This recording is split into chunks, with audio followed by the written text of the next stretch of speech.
Apologies to those of you on the stream there. We went down briefly. Hopefully you won't again, but if so, then expect it to be kicked up once again. Just a little bit of a technological issue there, but it doesn't seem to be anything too serious. We're just nearing the end of this senior Rotax second heat now.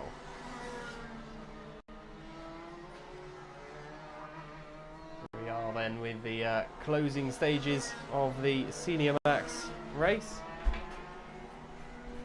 Lewis Halliday continuing to lead, and Daniel Yates, his dominance in Heat 1 hasn't quite translated into the same here.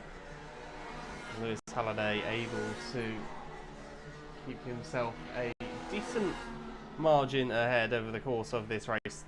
3.77 seconds ahead of Yates. Yates might be managing to match his pace in the closing stages, but nonetheless, this has been a very impressive, dominant display from Lewis Halliday, who takes a leaf very much out of Daniel Yates' book, this time in dry conditions, and takes a checkered flag, does Lewis Halliday. He was side by side with the back marker going over the line, but that back marker actually went across the line before, so he's still racing. Daniel Yates in second. Third goes to Thomas Rotherham. All of these drivers were separated by more than 3 seconds, with James Crossley, Amelia Vincent in 5th, Joseph Hawkwood 6th, 7th Jos Lockett, with Teddy Clinton in 8th. 9th will be Derek Hunt. And looks like Nicholas Dunn was the back marker who will be finishing this race very shortly, but almost an entire lap behind Lewis Halliday in the end.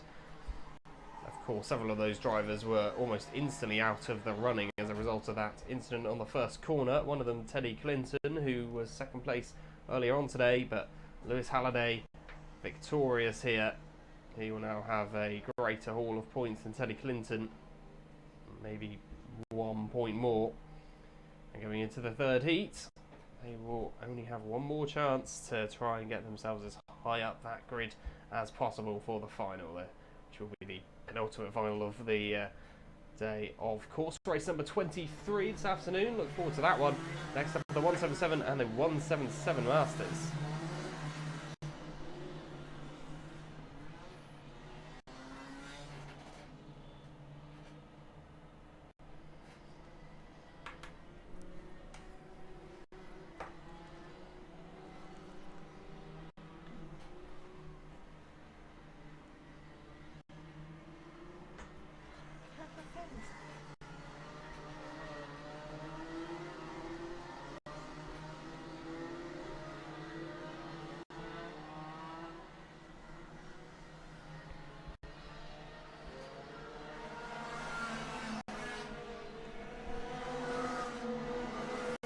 Formation lap for the 177 and 177 Masters. Then they have taken to the track and they will soon be underway with their second heat. Exactly the same number of 177s as there were senior Rotax.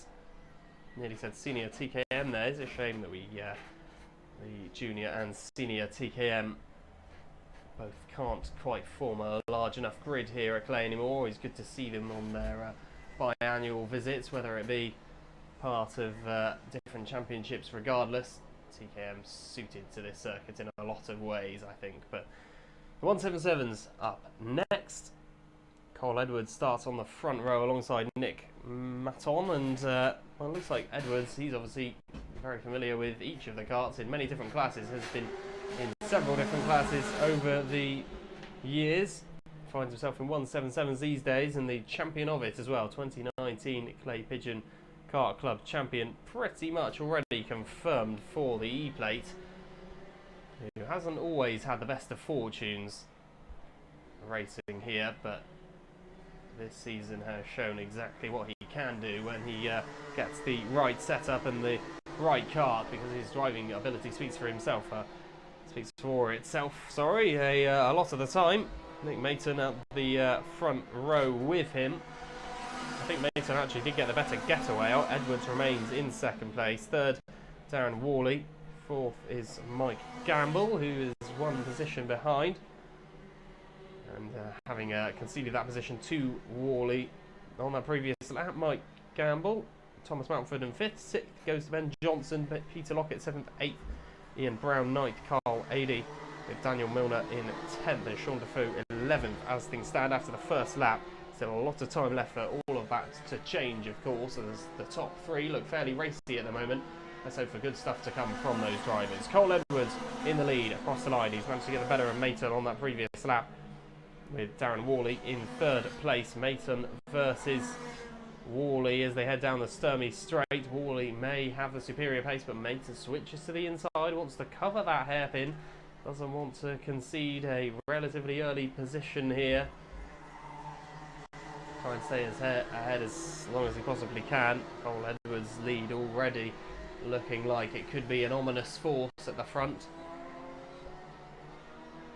Coming up to 2 minutes gone of this 8-minute race, a quarter of the way through these very choppy races that come and go so quickly, each of these heats.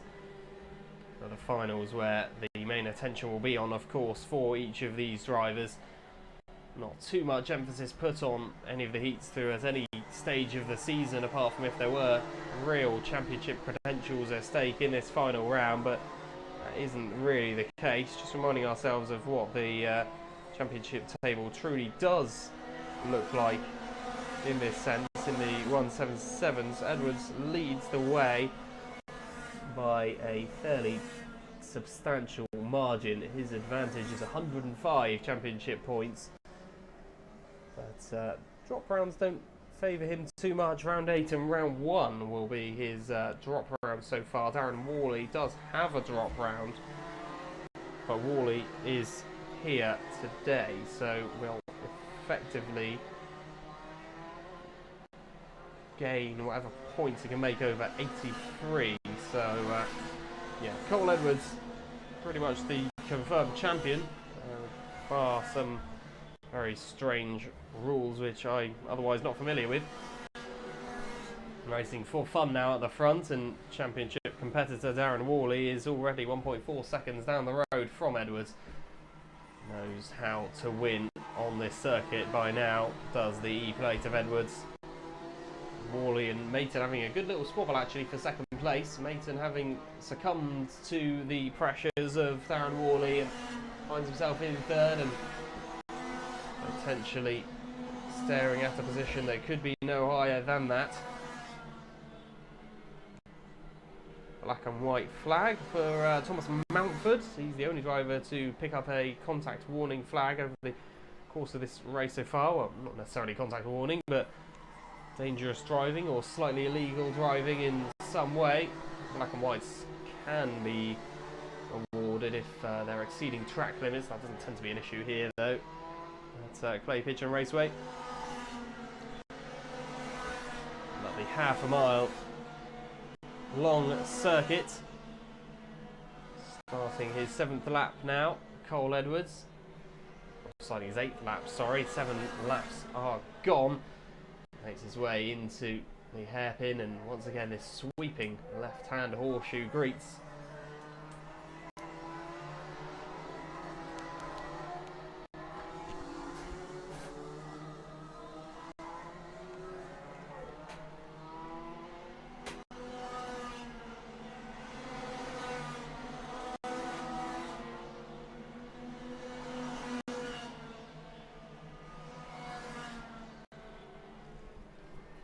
Daniel Milner looks like he's out of the running, and that's quite substantial actually. He was the winner and he won, and Milner into the pits, out of the running, and takes a fairly big hit in terms of points. Will get points for 11th place, of course, so doesn't necessarily lose too many points on most of his rivals, but more importantly, those rivals are doing fairly well up the order. So it was Edwards who came second in Heat 1, now leading the way. That'll put him certainly on top going into Heat 3, with Darren Worley in second place. He will certainly leapfrog Milner as well, so definitely remains to be seen exactly how it will look for the grids in the final later on. Not that it matters too much in the grand scheme of things for the championship. Certainly going into the final, they'll be wanting to end the season on a high. This 2019 season for Clay Pigeon Kart Club. It's been such a success as always. So many numbers, especially earlier on in the season. There were some really brilliant numbers over the course of several classes. On one occasion, I believe, Senior Rotax and Hondas both had 4 heats apiece, so well over 30 drivers involved on a good couple of meetings per class, which is brilliant to see.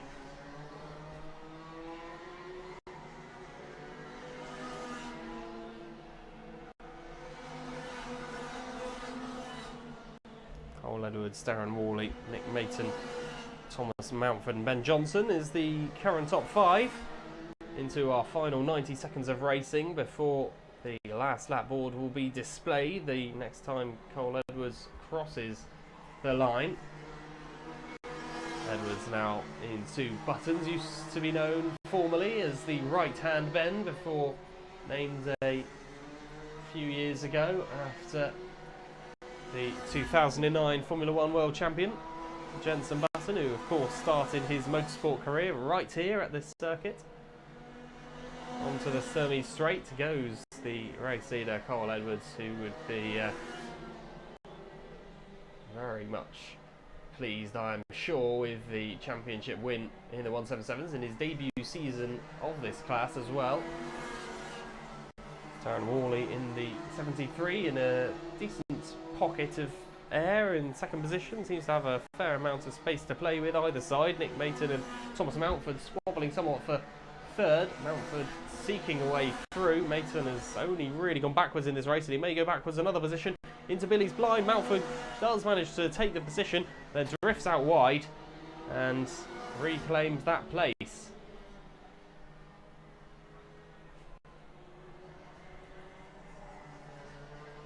Cole Edwards in the lead then, with Darren Worley in second. Third, Nick Mayton, with Thomas Mountford fourth. Across the line once again, Cole Edwards very much leading proceedings here. 34.95 is his best lap time, which was set a little while ago. Last lap was a 35.15, so 0.2 slower than his best effort managed. And that's still fairly quicker, well, very much quicker than most of the pack. Ben Johnson set a 35.4 on that previous lap.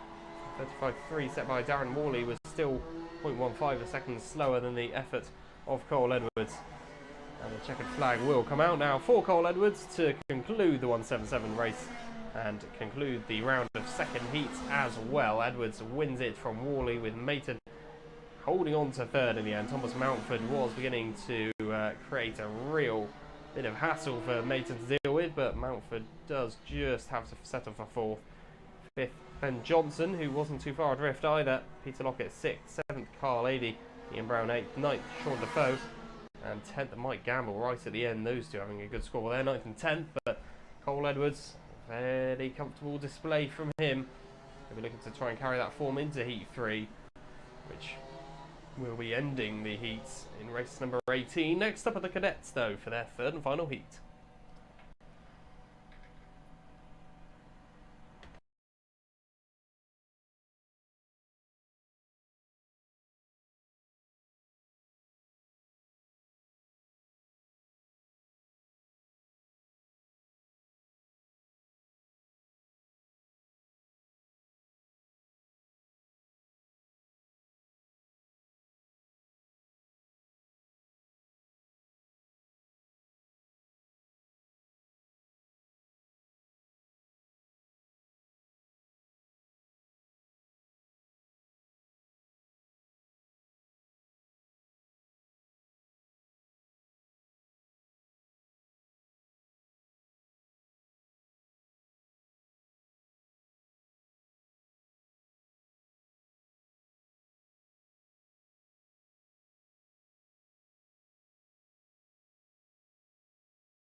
On to the last heat of 2019 then for the Honda Cadets. They have just one race remaining after this one, and the field will be hoping to end 2019 on a high. Best way to do that is to finish as high up the order on this occasion as possible, and that will contribute of course to a positive grid position for that final, which will be the first final we see in race 19 after the lunch break. Benjamin Westbrook, the novice, he'll be of course starting right at the back with Harrison Whittingham, Lewis Howell and Sasha Bagley. The four novices, I think Westbrook and Whittingham and Howell have all had fairly decent results over the course of today at various stages. Lucas Howell has been the best performing novice so far, but at the very front it looks like it's going to be, is it Matthew Lambert and Sebastian Hopkins? Screen's getting a little bit confused at the moment. I think we'll get proper confirmation when they come by this time. Out of the top end they come. Great sight to see 20 karts getting ready to compete. Not sure all of the drivers were obeying their side of the grid, but we are underway regardless. 5 seconds in, everyone manages to get away fairly well at Billy's. And onto the Sturmey straight for the first time. Looks like it's number 51 of Hugh Moulton, victor of Heat 1. He takes an early lead here from Sebastian Hopkins and Maximilian Solarski. They were the front three, in a very quick front three, by the way. Sebastian Hopkins and Solarski as the front three on the grid. I can't imagine many drivers will be arguing with those three as a power trio, really. The three karts, all so consistently quick, have been over the course of the season. Across the line though, the number 75 Sebastian Hopkins slightly pushed down the order, but Scott Marsh involved there. He's had a great day so far, with Freddie Worlock in 5th, 6th Caleb McDuff, with Charles Green 7th, 8th Benjamin Bartlett, and Jack Price gaining 5 places, 14th up to 9th in this particular, on that previous lap. Noah Wolf drops to 10th. But the very dominant winner of Heat 2, Aston McAndrew, he's gained 4 positions. He's up into 12th now, but keep an eye on that number 66 kart. Could very much be one to watch.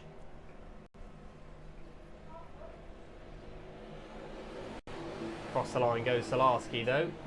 Hugh Moulton in 2nd place. Sebastian Hopkins drops all the way down to 8th, so he hasn't had a good lap.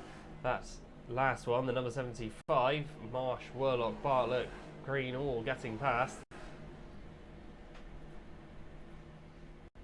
Solarski though in the lead of this race, looking to try and make it 3 different winners from 3 heats. Always keeps it interesting when that happens, of course.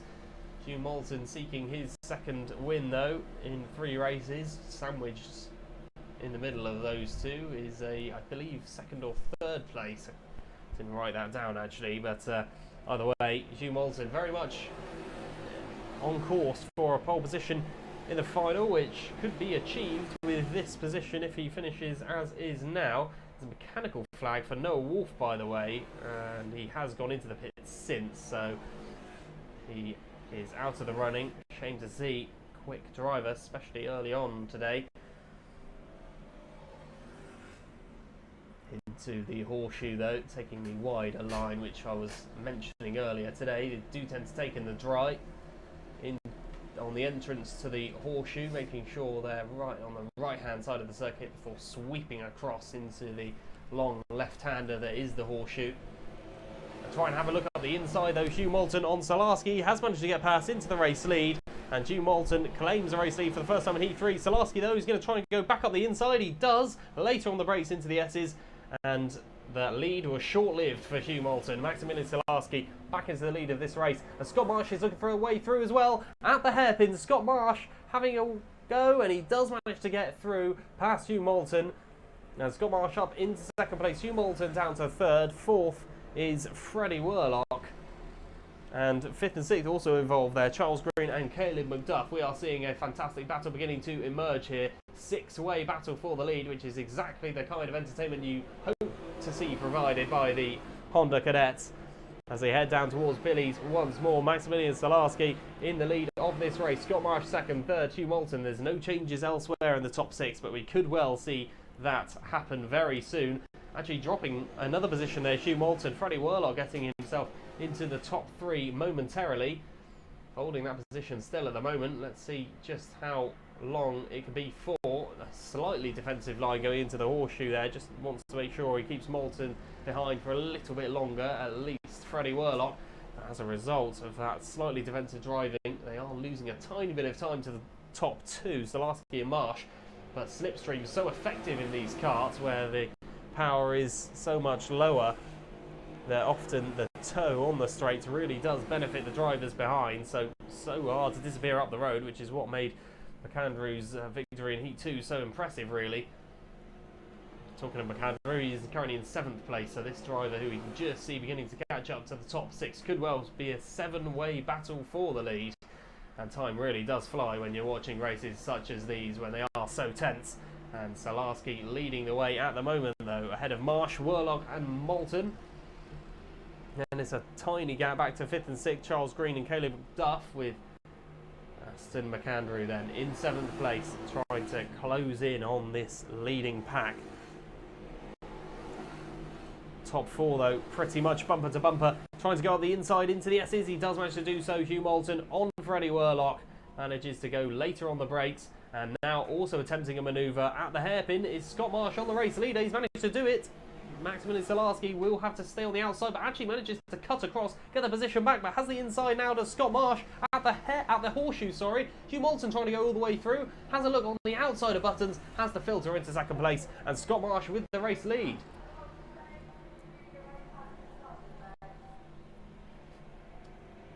Cross the line, and it is the number 15 of Scott Marsh who leads the way. Maximilian Salarski drops to third, Hugh Moulton in second position. Fourth, Charles Green with Freddie Worlock, and this has enabled Aston McAndrew, by the way, to catch up very well to the back of this pack. The number 66, he is closing in, and we could well see him latched onto the back of this group, very much so, as the yellow flags are waving, no overtaking into the horseshoe. Don't know whether there was a overtake there. Number 38, Caleb McDuff and Freddie Worlock. I think they were swapping positions just before the marshal post, actually, so no illegalities there. Certainly wasn't done at the corner. There was just a spinner there, which resulted in the yellow flag. But Scott Marsh, Hugh Moulton as the top two. It's settled down slightly more now as Marsh has begun to get away, with Charles Green in third now. Fourth place is Maximilian Salarski, seeking a way past, and he looked in a very strong position, but now Salarski in fourth. He's got to try and find a way past Charles Green, with Freddie Worlock and Caleb McDuff sniffing around as well behind, looking to pick up any scraps that they possibly can, which they will. Then it's a very difficult position for Salarski to currently